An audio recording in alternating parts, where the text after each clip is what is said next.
Bonjour à tous. La société actuelle se déclare étrangère à la foi chrétienne. Devant cet obstacle, les chrétiens ont deux tentations.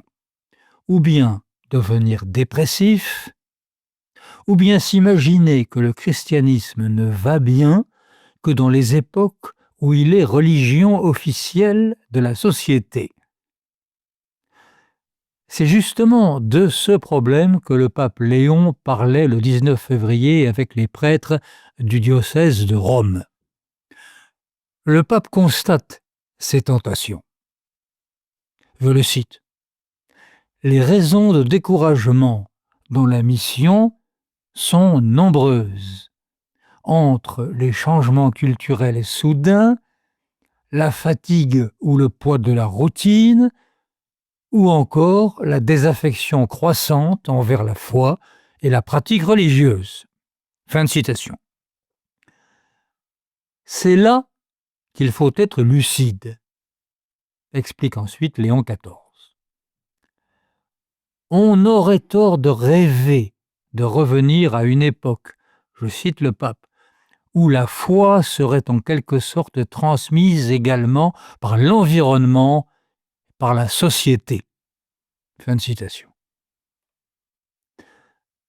D'abord parce qu'on peut se demander si ce que la société transmettait était réellement la foi. C'était plutôt une forme de conformisme social. Aller à la messe parce que presque tout le monde y allait. Et ce genre de situation est fragile.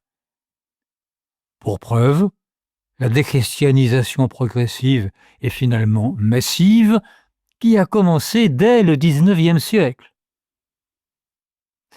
Mais surtout, souligne le pape, soyons lucides devant, je le cite, les changements culturels et anthropologiques qui se sont produits au cours des dernières décennies. Fin de citation. Ces changements-là, culturels et anthropologiques, créent en effet une atmosphère hostile à toute vie intérieure, une atmosphère hostile à l'idée même d'une vérité partageable par tous, puisque, comme on dit, à chacun sa vérité. Mais une vérité individuelle, c'est peut-être une sincérité, ce n'est pas une vérité. La vérité est nécessairement universelle et partageable. Elle n'est pas une production de l'individu. À cela s'ajoute, dit le pape, les caractéristiques des grandes agglomérations urbaines, marquées par une nouvelle façon d'habiter le territoire et de vivre le temps, par des tissus relationnels et familiaux de plus en plus effilochés. Fin de citation. Alors que faire ? Parlant à des prêtres, Léon XIV leur dit « Il est nécessaire que la pastorale paroissiale remette l'annonce de l'Évangile au centre, afin d'aider les personnes à entrer à nouveau en contact avec la promesse de Jésus. » Les personnes à entrer à nouveau en contact avec la promesse de Jésus. Alors ce conseil ne s'adresse pas seulement aux prêtres, il s'adresse à tous les catholiques, car c'est un conseil de vie intérieure autant que de mission. L'important, en effet, n'est pas de savoir ce que la société pense des catholiques. L'apostolat n'est pas une campagne électorale. L'important est ce qui se passe dans le cœur et l'esprit du catholique. De là dépend sa capacité à témoigner de sa foi auprès de ceux qu'il fréquente.